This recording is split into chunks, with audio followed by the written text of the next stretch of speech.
Good evening, everyone. Thank you for tuning in.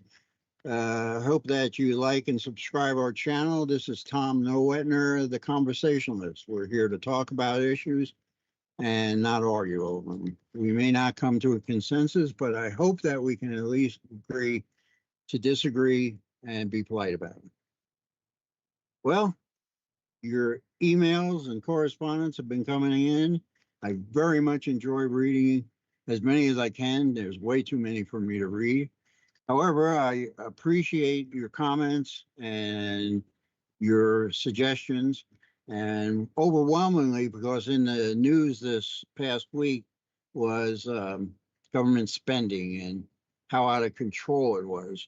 And so I did the deep dive. I did the deep dive for you guys, and I followed the money down the rabbit hole. So today we're going to talk about three-letter agencies. Those are agencies that are funded by the federal government.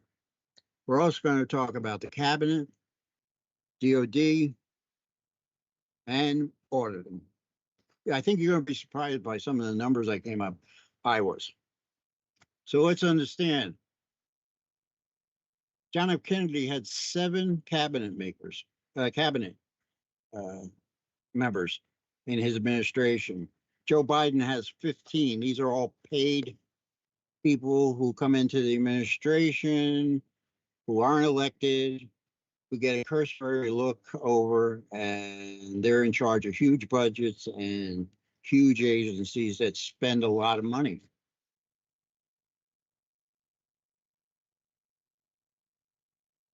Can you see me?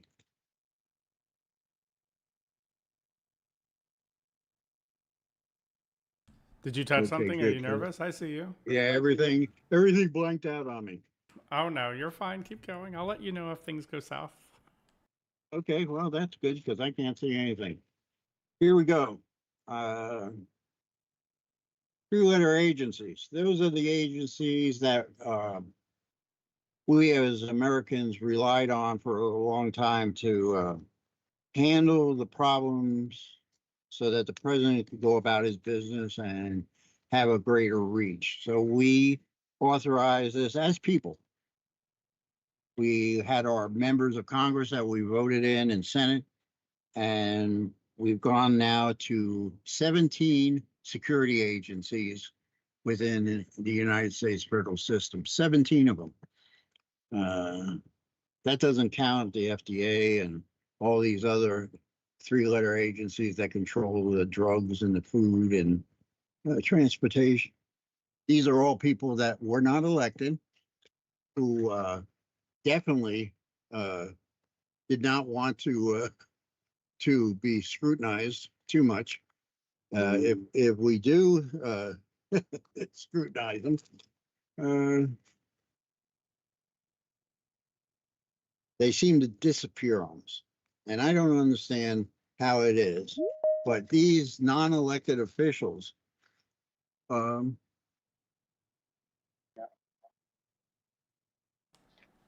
I don't know what's going on with the computer today. Anyway, so am I Hold on one second. You're So good. anyway, these three-letter agencies that I investigated, none of them are elected. They're all appointed. Most of them have no affiliation with any of the agencies that they're directing, and if they do, it's cursory, minor. Um, I was surprised how little knowledge and how little experience these people come to the job of these, three-letter agencies like the CIA and the FBI. So let's just pick one out at random and go with the FBI. Now, if you study the FBI, if you do go down the rabbit hole on them, J. Edgar Hoover put this together, right? Well, it was corrupt from the day he put it together because he didn't fight communism like he said he was going to fight. He built dossiers on people, dossiers on stars, dossiers on political people, on the Supreme Court, on our allies across the ocean, This man used the FBI as his personal vengeance squad. And that's how he controlled a lot of the opposition. The opposition was controlled pretty much by blackmail from the beginning of the FBI. And to this day, I believe that the FBI should be reduced by 80%, just like some other famous guy just did to social media. 80% of the FBI agents should be put out to pasture or given other jobs. However, I think that the agency is bloated.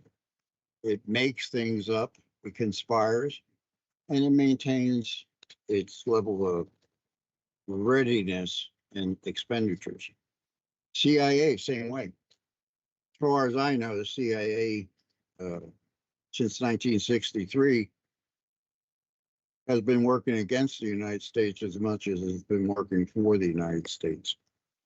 They're a lone wolf out there doing whatever they want with very little supervision. So I believe the CIA should be gone, removed. Adios, senorita. We should take back our country by taking back our government and all these agencies. DOT can't find 61% of the money that we give them.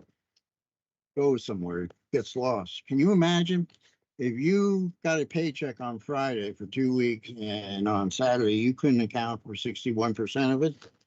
Well, I hope you're not married, because if you were, you're going to be in divorce court. 61%. 44% of the money we sent to Ukraine,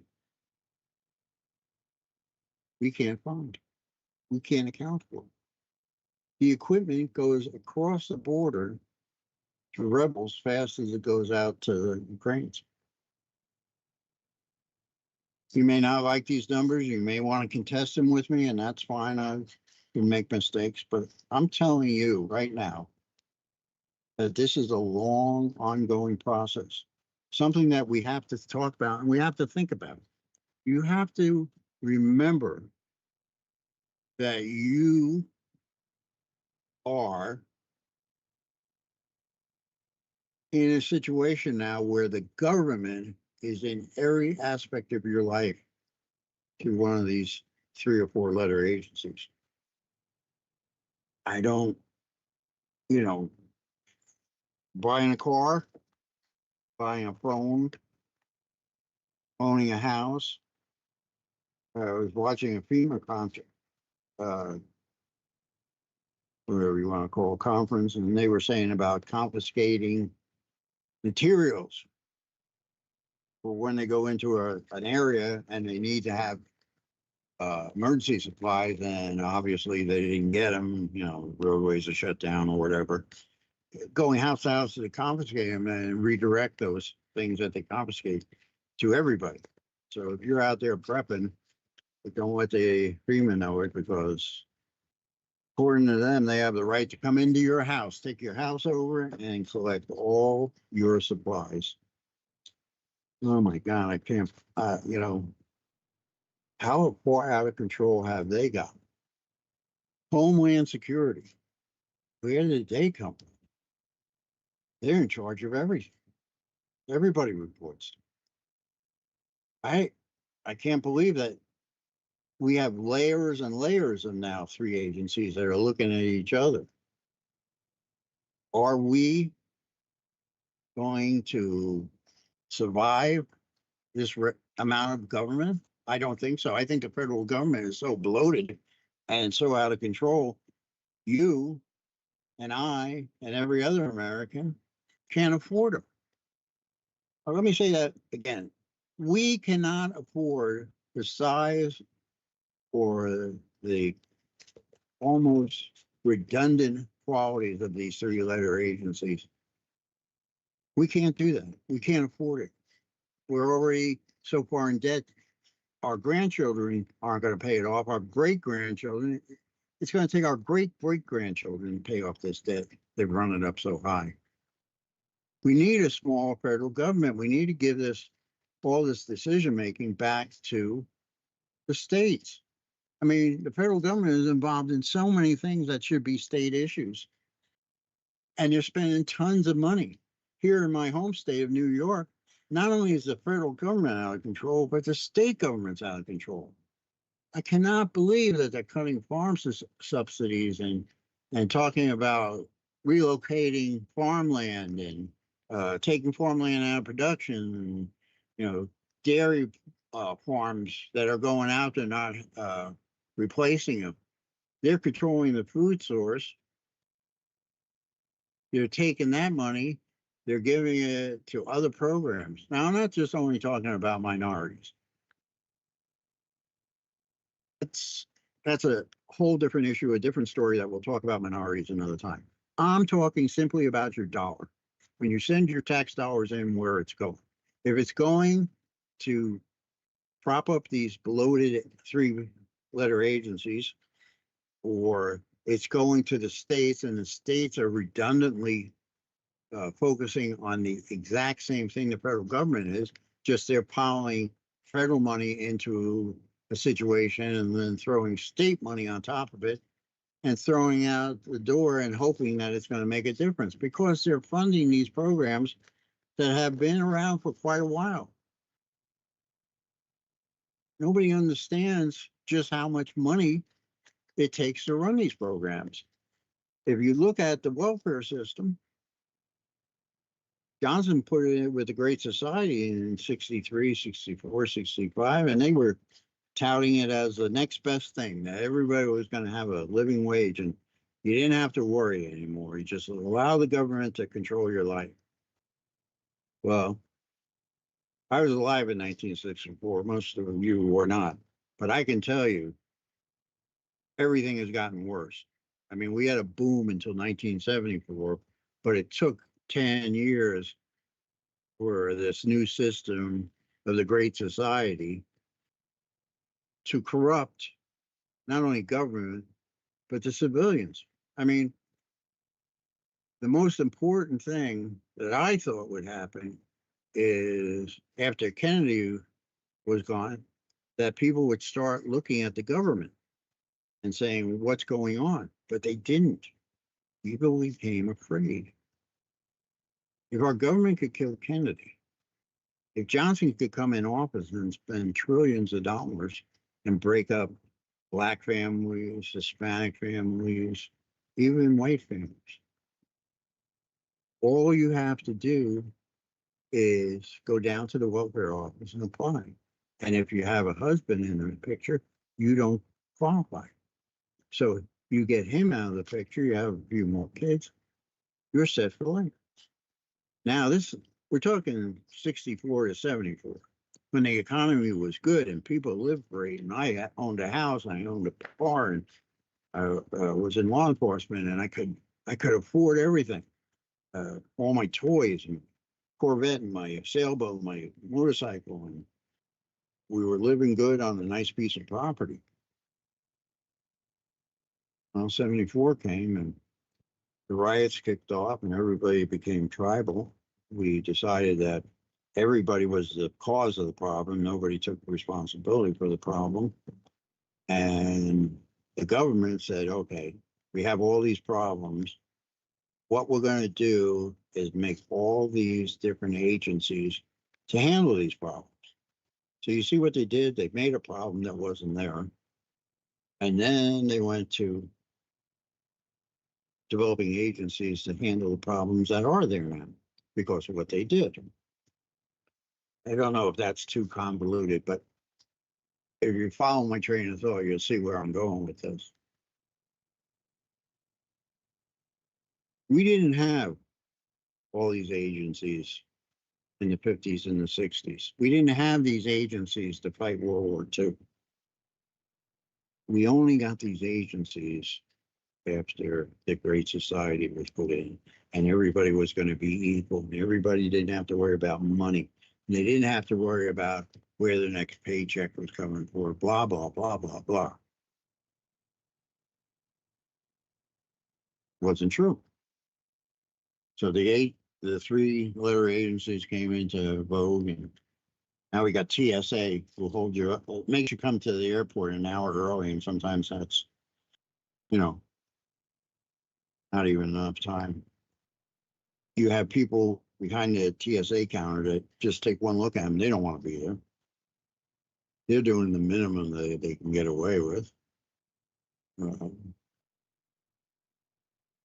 Another one, the FDA, which I was a chef, and anything to do with food really hits me at home. And they have all these regulations and inspectors, and there's still poisonous food getting into our system. So why are we paying all these people to keep us safe when they can't do it? Why do we have so many regulations on food, on transportation of food, on grocery stores? You should see the books. There's actually books. I mean, 3-ring binders, probably 8 or 10 of them, on all the rules and regulations about running a grocery store. It will amaze you, all the regulations that have been put in since 1974 to protect the American people. Well, they're not doing a good job protecting us, but they sure do employ a lot of people, and a lot of people make money off it. I mean, anybody tell me who the top guy is in FDA? I don't know. I have no clue. We joked around back in the 60s about $800 hammers and $1,000 toilet bowl seats. That's piker stuff. We have, I think 50% of the aircraft replacement parts never get delivered or get lost. So for every part we need, we have to buy 2, because one's going to either get lost or not come in and be the right specifications, or just gets lost. I don't want to trigger anybody, so this is going to be going back to 9/11, but Rumsfeld, who was the Department of Defense head, he the day before 9/11, he said that there was trillions of dollars that the Pentagon couldn't locate, they couldn't audit, they couldn't find. Next day was 9/11. We never heard another absolute one word about the trillions of dollars he couldn't find after that. And some people did ask about it, and they were quickly shut up. Now, right now, some of you are saying, well, Tom, you're exaggerating. It's not that bad. Let me prove some points. Excuse me. Let's just go back to the Clintons. The thing that I can't figure out about the Clintons, they came in to office dead poor. They made a ton of money while they were in office. And if you go back and you go down the rabbit hole on, a lot of people died that were connected to the Clintons while they were in office and shortly after they left office. Now, I'm not saying there's a correlation on there, but I sure as hell would not want to be a Clinton's friend or compadre or someone they didn't like. You take it for what it's worth. We can do another story on that. That's so big, it's ridiculous how many people related to them died. And it's a little personal because their personal chef died too. Guy who's been swimming for 40 years, he drowned in a lake. Isn't that terrible? Isn't that terrible? Then you had presidents, who thought, I'm here for a short time. Let me just do whatever I can. And that was like George Bush, and Carter, they drifted through their presidencies. And like I said, we got into the Clintons and that crew who made a good life for themselves, becoming involved in the federal government. If you want to extend that, extend it to Nancy Pelosi. If anybody could figure out how that woman made so much money on that salary in that few years, well, 20 years is not few, but 20 years, made that much money, she's better than Warren Buffett. And I mean that sincerely, because this woman has a ton of money. Her husband has a ton of money. And now she's disappeared because people are asking questions.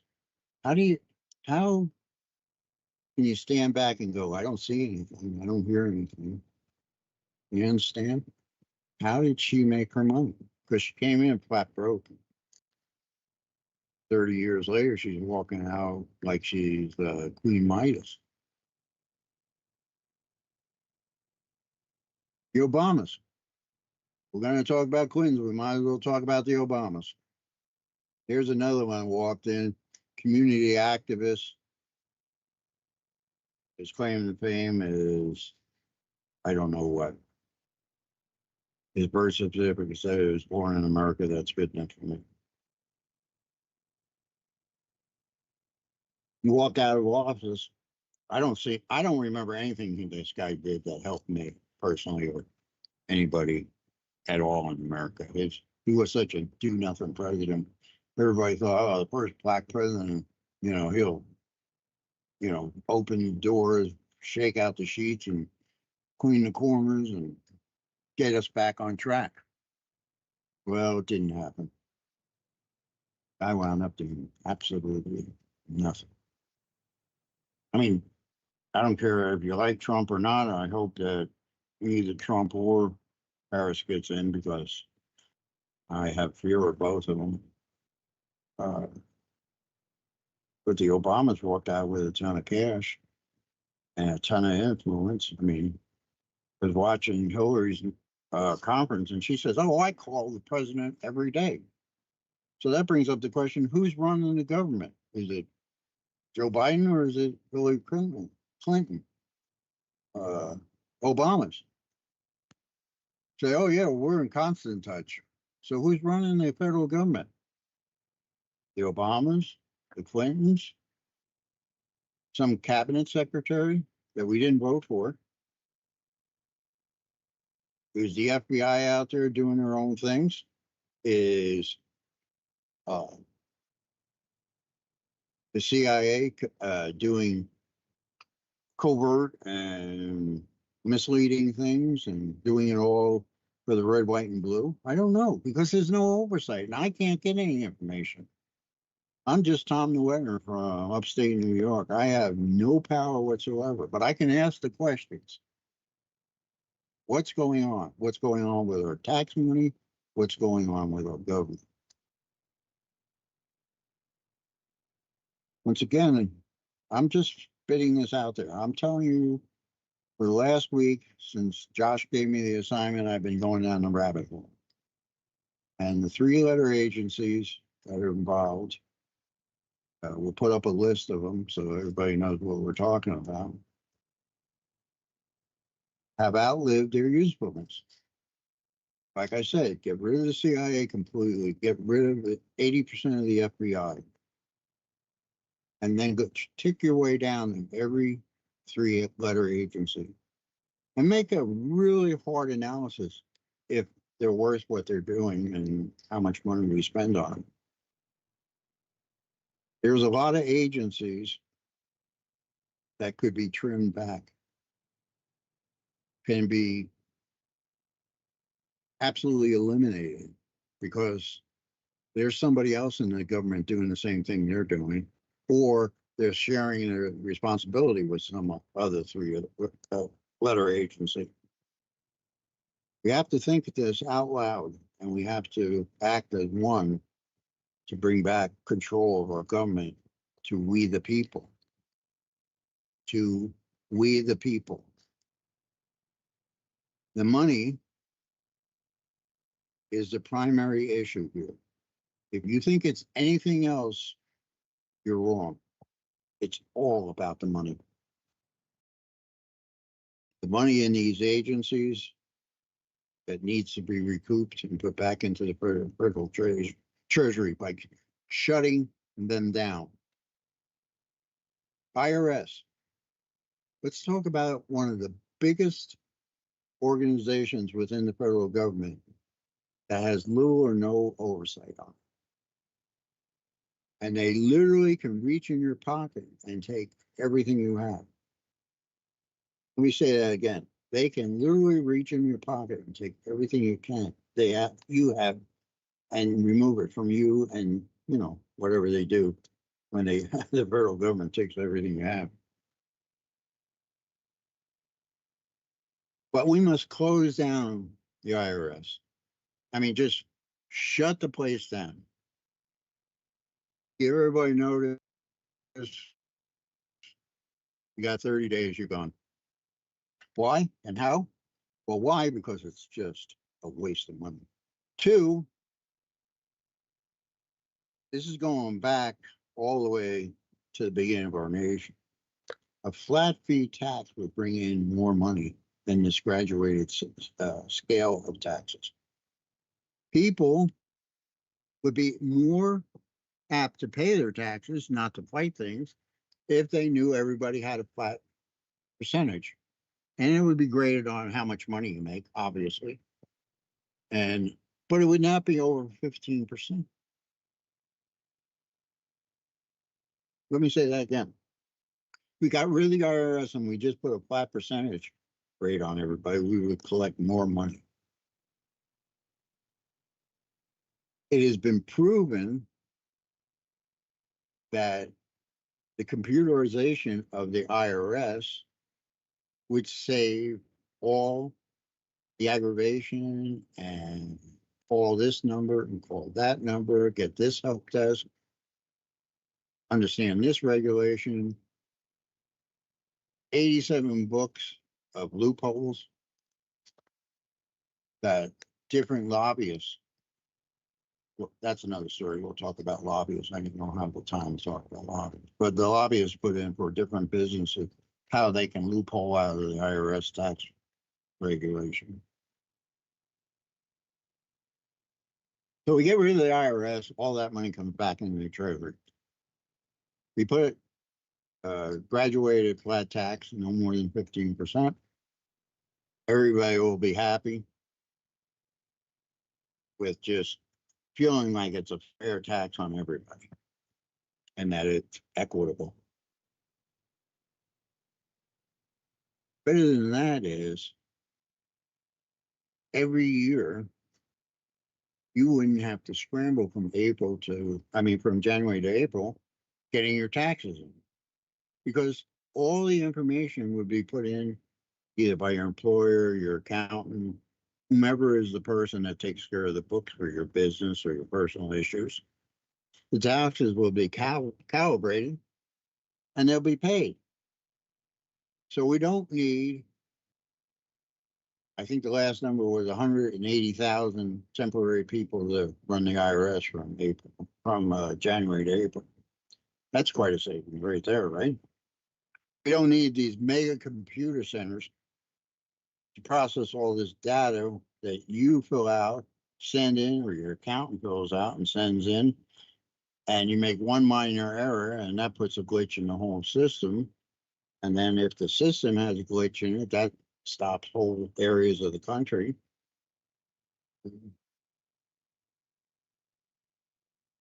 Do away with the IRS. We can save a fortune and people would stop griping about their taxes. Let's talk about Social Security. I'm on Social Security, I'm 73. Who would want to pay all their life into a program? Now remember, this is not a gift. You pay into this every time you get a paycheck. That's your money going in. It's your money coming out. If the federal government stops leaking stuff off to the post office and taking it for other clandestine operations that they don't want to run through the general budget, Social Security would be solving. We got to close all the back doors to Social Security. It's got to only pay out to pensioners and stop paying these other odds and ends that aren't being paid through the general budget. Once again, that's another story, and you can go down the rabbit hole with me on it, and I'll certainly do it for you. But Social Security's been raped for a number of years, going back into the 70s. And then, of course, we did the Great Society, so we took all those people off payroll and taxes, put them on welfare. You know, the guys that worked with my dad that came back from World War II were Black and Spanish and Asian, Jewish and Polish and God knows what else. They all worked, you know. They had stores, they worked at the Brooklyn Navy Yard, they worked at, you know, Winchester, they worked at plants that made steel. I mean, these guys came back from World War II, put their nose to the grindstone, and they made us what we are. However, now the boomers are up for their pension, and they're talking like we did something wrong, like our money wasn't good enough or enough, whatever. But once the audit was done, and it wasn't done that long ago, everybody was saying, well, we got all this money coming in and all this money going out, but it doesn't balance out. There's money missing between the money coming in and the money going out. Plus, you know, they finally figured out that the way they do the yearly adjustment isn't fair. They took 3 months out of the summer when nobody's spending any money to calculate what money we're going to get as an increase. They've also decided that, well,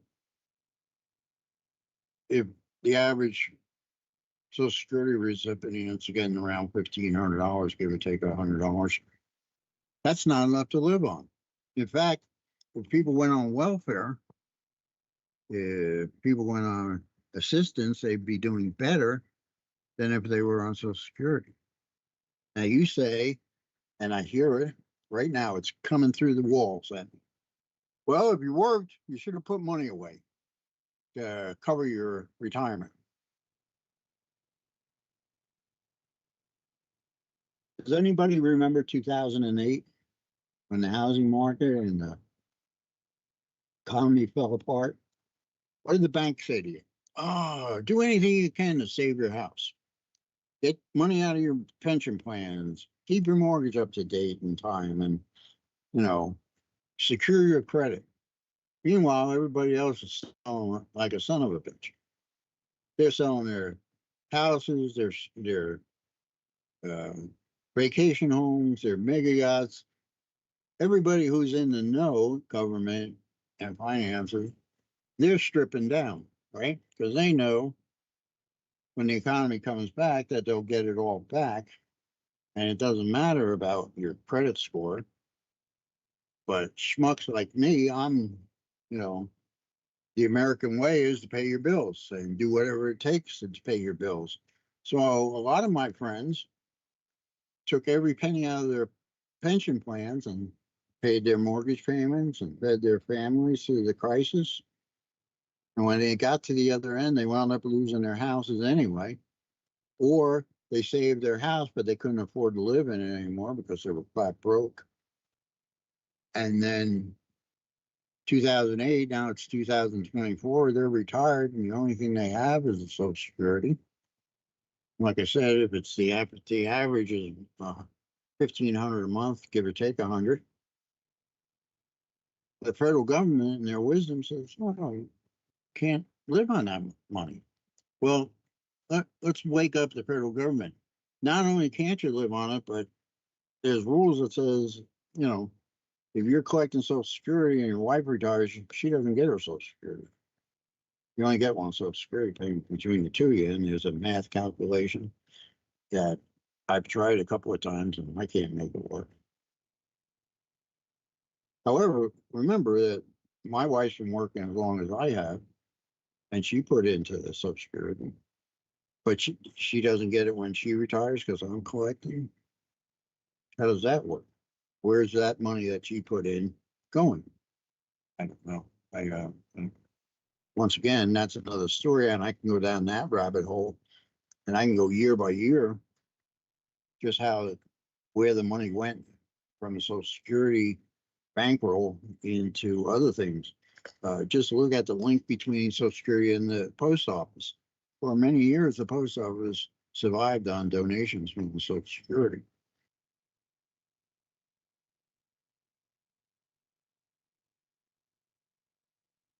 Let's talk about the post office.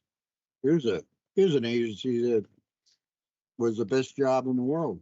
And then they took people that were making $60, $70 an hour and told everybody, oh, we're going to start hiring at $15 to $20 an hour. So anybody new coming in, that's an old contract. You can't come under that contract. You have to come under a new contract, and we're going to pay you next to nothing. We're not going to give you the federal benefits that you had. And oh, by the way, you can't unionize because we don't want to deal with them. That's the post office. It's losing money every year. How in the world, in this digital age, can the post office be losing money? And I say that with all sincerity because let's face it, there are more packages being shipped in this country today than ever in this country's history.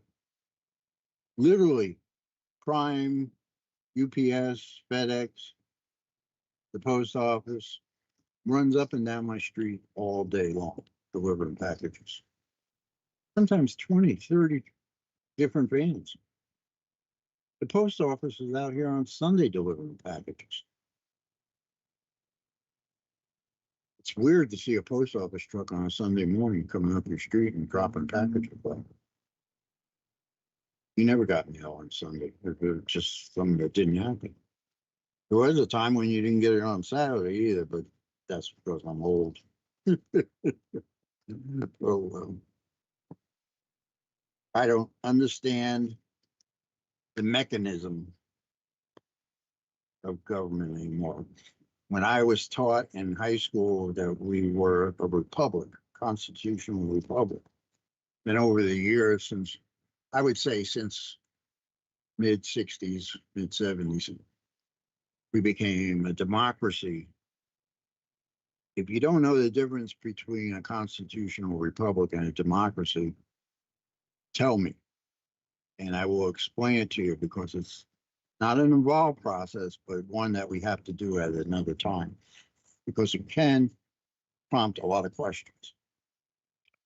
But we pledge allegiance to a republic, not to a democracy, and not to communists either.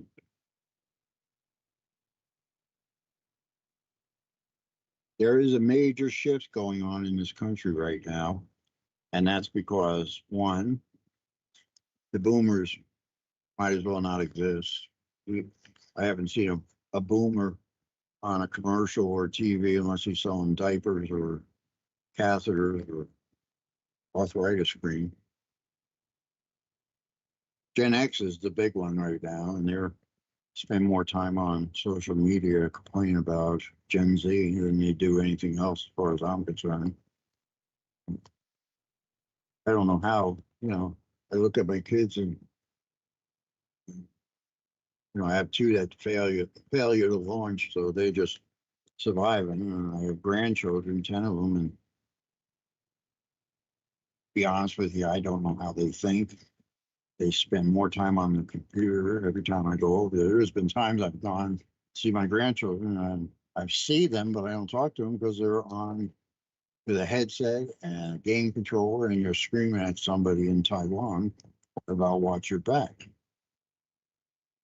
Once again, I'm a boomer, God bless you have all this technology, but what is it doing to our family life, the continuity of family and way we look at the world over a long and broad period? Because we live in the real world. I know that's tough for a lot of people to hear because you just want to turn the game off, and when you come back, everybody's alive again, and you have all your bullets and your equipment, and you go out and fight another day. But that's not how it works in America. how America survives. America survives on consistency and accountability. Consistency means that we, as Americans, ask the questions and want to know why there's an inconsistency between this and that. If there's an inconsistency that we can see, then government should be on top of it, not us screaming at government to do it. Government should be self-regulating. It's no longer self-regulating, it's a free fall. We as Americans have lost many rights. And why? Because people don't pay attention anymore. It's more fun to come home from work, have something to eat, sit on the couch and play a video game and get lost in the video world and not worry about the rest of this stuff. I would appreciate if somebody has a different opinion, let me know. I'm very excited to explore that territory where we have a generation now that takes accountability for nothing. I mean, everything is a push of a button away. And how do we do that? How in God's name do we have a society and know that that society is going to function when we're gone without that kind of continuity of thought and evaluation? Also, the problem that I see that has come about is executive orders. This circumvents the checks and balances that the forefathers of our country put in balance into the Constitution and the Bill of Rights. You know, you have the judiciary, which is the Supreme Court. You have the executive branch, which is the president, and then you have the Senate and the Congress. You know, so you have three separate branches that have to be checking one another. Well, it looks to me, I could be wrong, but this is my point of view, and anybody that has a different point of view, I'm willing to sit down with you at any time and talk it out. I don't want to argue about it, but I want to hear your opinions. My opinion is Supreme Court's got to be retired at 80 years old. When you become 80 years old, thank you for your service. Here's your gold watch. Here's your pension. Go enjoy the rest of your life, whatever's left of it. 80 years old. You don't need to be on the Supreme Court over 80.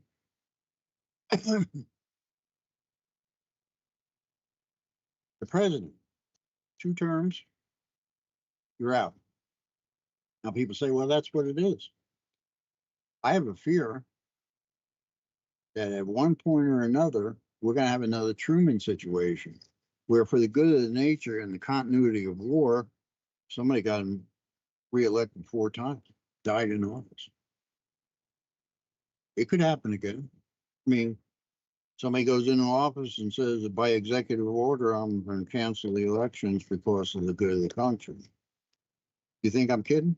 I'm not, but that's another story we can get into.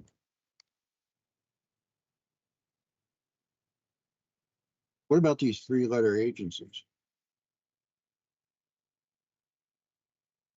When does one of them decide that the American public does not know enough or is competent enough or is has the ability to make these decisions, and they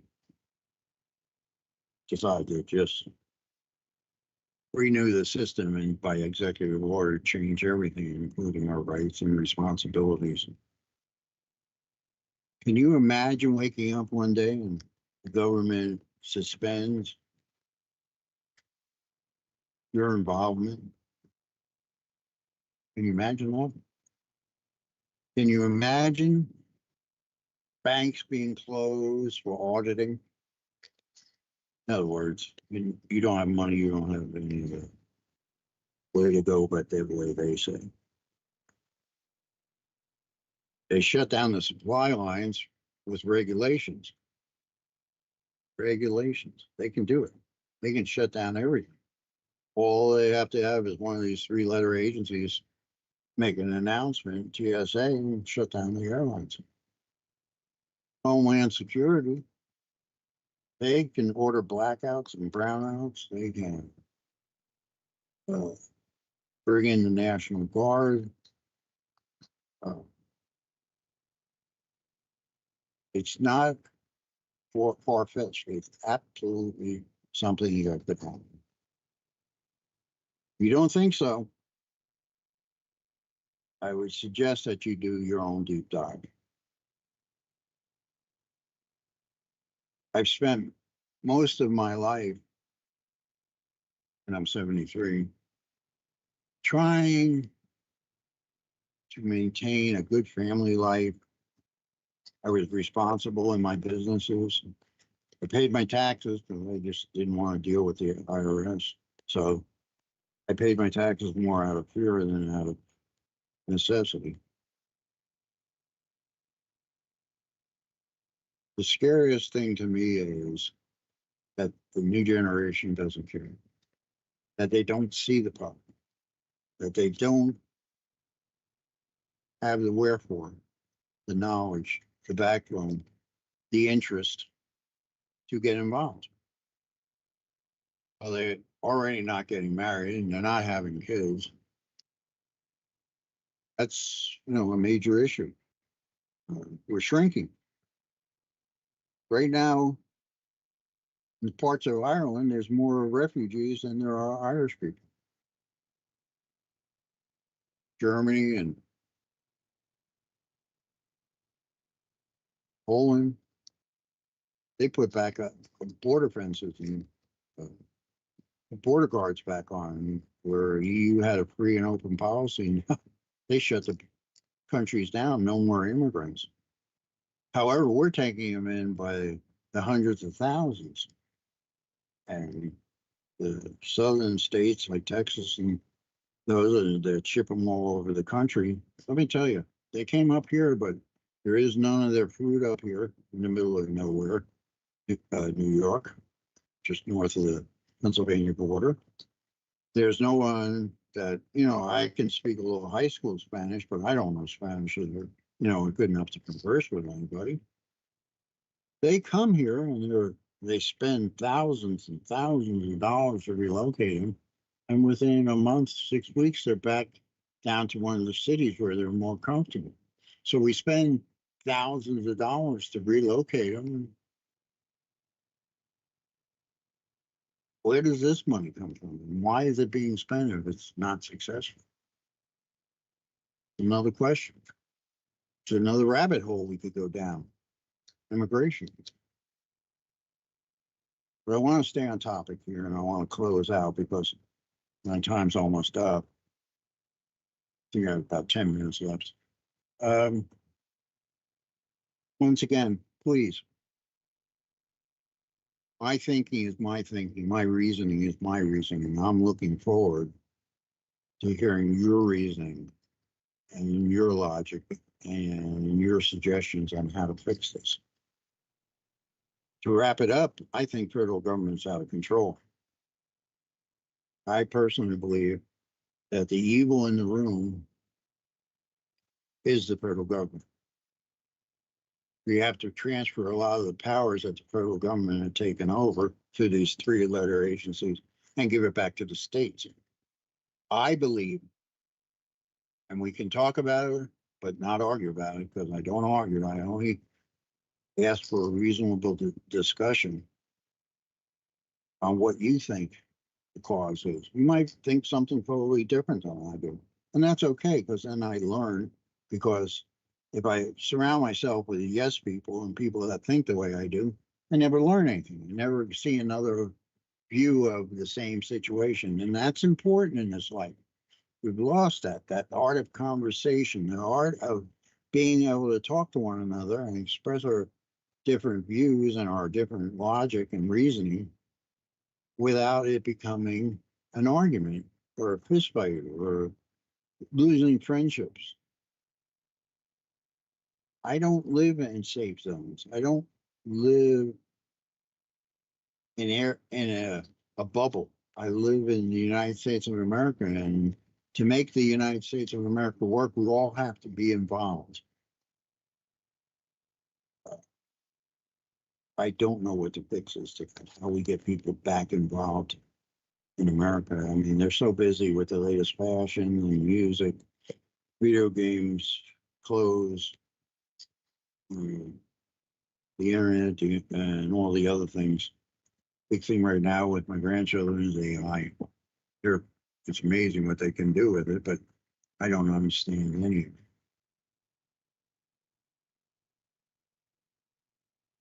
The United States cannot survive with people not participating. The United States, the government was formed with the participation of the people. You have to vote. You have to vote reasonably. You have to vote for people who reflect your point of view, and not go to Washington and become a quasi lobbyist and wind up making a bazillion dollars and retire out of the government service, because that's what it is, and leave us broke.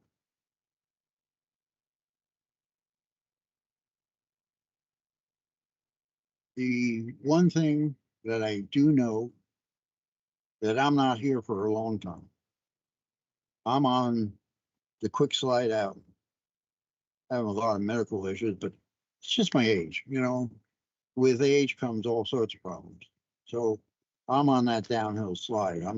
I don't think I'm dying tomorrow, and I don't know the date that God wrote on my tombstone. You know, he gave me my birth date and my date to check out. He doesn't tell anybody the checkout date, but I know I'm closer to it than further away from it. Do you understand my concern? My concern that for whatever reason, the boomers failed Gen X and Gen X has failed Gen Z, or whatever the, millennials fit in there. And we've come to this situation where if we fail now, we're not coming back from it. America will lose its economic powerhouse. You understand how that works? They will lose the economic powerhouse, having the dollar as the standard around the world. Bitcoins, Saudi Arabia, somebody's going to come in with a monetary system that will take over from America. When we lose that influence of being in charge of the monetary system, we will collapse. We will no longer be that country that sets its destiny. We'll go at the whims of Russia and China and whomever else decides that we need to be shorted. Also, you have to act pretty much not on your best interest, but what's the best interest of the country. Now, I'm preaching to the wind, I guess, because everybody seems to be very self-centered and selfish nowadays. And I really want to say that what will save America is people getting back involved, people understanding that the only way we get things done in America, it is through our federal system and our state system. We need to give more responsibility back to the states. We need to shut down, I would say, 70% of the federal government, transfer those responsibilities to the state, or just get rid of them. I mean, a lot of them could be put out of business tomorrow and it wouldn't affect us at all. We can see that they are not effective anyway, so why are they running and spending money? It's like having franchise of 10 different fast food joints, and you have one that's not performing. Why are you keeping it? Now you got 10 and you have 6 not performing.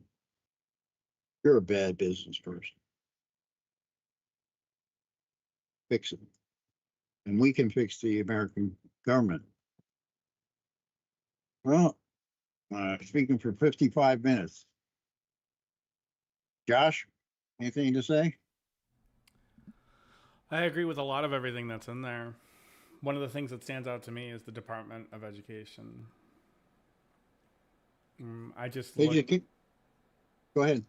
I look at the fact that there's a federal entity that's trying to mandate specific things that have nothing to do with the areas in which they're going to be taught.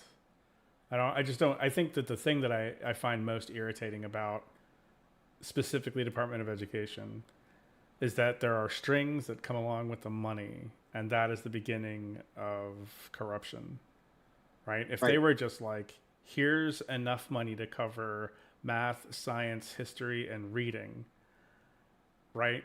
And then be done with it, then we know exactly what the federal government is paying from the Department of Education to the rest of the states. But it comes with strings, and with strings come with the whims of the egos of others. And the thing about ego is when you get into politics, ego is what makes you want to add something new to the tax stack, right? So now things get, well, I want to put my 2 cents in, and I was, chosen to be here to represent whoever. Let me put my 2 cents in. And that ego-driven political, mind wants his thumbprint in the history books. And that's how you get where we are today, instead of something like you were talking about, the flat tax, something that makes sense, right?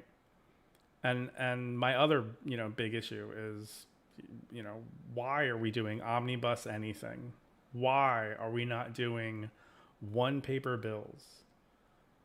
We're still behaving as if these politicians are going home, which is going to take forever, talking to their constituents, and coming back, which is going to take forever, and then bringing those complaints or those thoughts to get, whatever services that they need required to be more efficient as state holder people. But we have the internet, and these people can do this from phones, and these people can, they can be wherever they need to be, talk to whoever they need to talk to at the speed of light. And we're not behaving as if that's something that they have. What? Let me just, because you got a lot there, let me just catch up to you, and then you go on. Let's think about why this system keeps coming back over and over again. It's their control. If everything is put on the internet and anybody can look at the videos and the Zooms and the whatever else, then the mystique, their clairvoyance, if you want to say, their mystery way of making money and doing deals would be out there in the open, and they couldn't have that. Also, let's think about, you mentioned about the education department. 100% of the money went to teaching, at least when I was in school and my children were in school, was arithmetic and social studies and history and algebra and gym, dodgeball. I mean, come on. We strengthened the body and we strengthened the mind, and we gave them a full education. Well, now kids go to school, and somewhere between 24 and 28% of the budget has been taken out of the education process and put into health and wellness, acceptance, cultural, what do they call it? Cultural sensitivity. Well, I like to call it the kumbaya side of education. So if you take, let's just for shits and giggles, say take 25% of anybody's budget. I mean, if I take 25% of the equipment away from the soldiers, what do they have left? So if I'm taking 25% of the education budget and putting it into all these peripheral things that we never taught our children in school, that we never cared about, that teachers would get fired if they discussed personal issues. And we educated our children, and I was educated in the system. Now, the education system is about cultural acceptance and the ability to feel safe and understand that you are a small entity in this larger geo sense. And I look at this and I go, yeah, we're raising stupid kids. See, that's the blowback, right? That's the blowback of ego. Somebody somewhere decided that they know better than parents everywhere. Right? That's ego. It's ego. It's ridiculous. Which is Well, it's 7 o'clock. which this is, this is why I get irritated with these things. Like politicians, they're liars. That's how that goes. I like to shout out to Bob Kennedy. I don't know Bob. I just had a couple of emails back and forth with him. We're going to meet for dinner next week. Seems like a really interesting guy. Former, I think he said general, or maybe an admiral. I don't know. He was way up there in the DOD, and just speaking to him after a couple of emails, and finally we exchanged phone numbers. The guy is really interesting, so I'm going to have dinner with him and try to talk him into coming on air with us.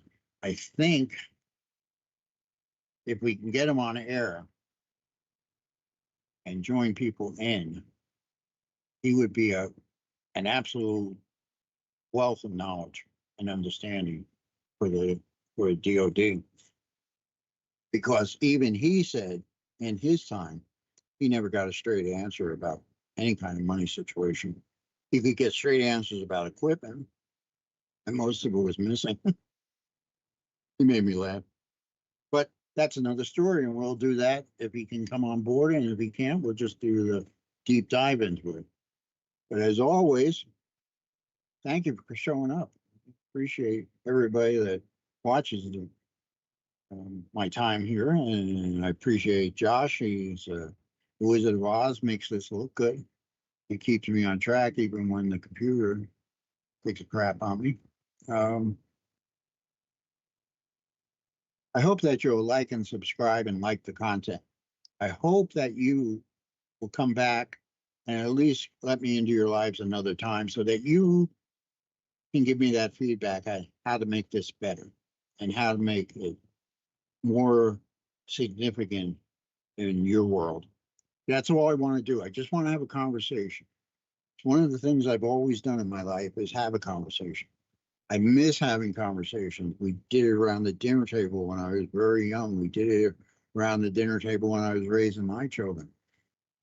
Conversation is not happening anymore. It's these 8-word texts or a quick email or a voice message, a text, whatever.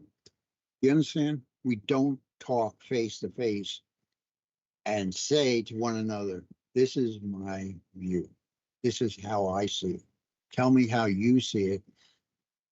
And maybe we can discuss it and come to some medium between your ideas and my ideas. Or we're just going to agree to disagree, which is fine. That's how America was made. We made it not because we were all together. We were very different from different areas and different walks of life, but we took the time to listen to one another. Even if we didn't agree, we listened. Why? Well, we're past the time. It is probably the paramount issue because we didn't have all the electronics and everything, the media that people obviously have now. So talking in black and white TVs was where I started and finally got a color TV and broadened my circle of people that I talk to. And that's what you have to do. You have to broaden that circle and not be afraid to talk to people that don't think or say or do what you do. And then I think we can come together and make some quality decisions about our future and our children and our grandchildren. Because if we don't, I have real fear about America. I have fear that America, that at least the society that's been here for 250, 270 years, will perish. I mean, God forbid. My hand and heart to God. I hope that never happens. But I think it's a real possibility. And this is the first time in my life that I've ever felt like this. 2 years ago, I couldn't turn on the computer. Now I have a podcast. It's amazing. Thank you. Like and subscribe. Josh, thank you. All of you, God bless. Have a good night.